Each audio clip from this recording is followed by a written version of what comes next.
বিয়ের দিন ভোরবেলা 4টার সময় দাদাকে ঘুম থেকে উঠিয়ে দই চিড়ে খাওয়ানো হলো। তারপর ওই 9টার দিকে আমরা ফ্রেশ হয়ে রেডি হয়ে গেলাম। তারপর ব্রেকফাস্ট করলাম। ব্রেকফাস্ট করে পরেই হচ্ছে যে এরপর বেরোবো তত্ত্ব নিয়ে বৌদিদের বাড়িতে। এখানে দেখো মাছরানিকে সাজানো হয়ে গেছে আর দাদার গায়ে হলুদও পড়ে গেল। এই হলুদটা নিয়েই যাওয়া হবে বৌদির বাড়ি, তার সাথে নিয়ে যাওয়া হবে এই তত্ত্বগুলোকে।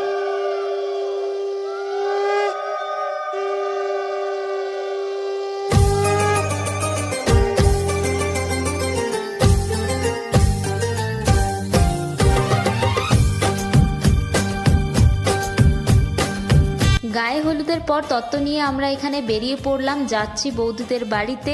এরপর বৌদির গায়ে হলুদ ঠেকানো হলো আর তারপর সেখানে আমরা কিছুটা টিফিন করে বেরিয়ে পড়লাম, কারণ এরপর হবে জলসাইতে যাওয়া।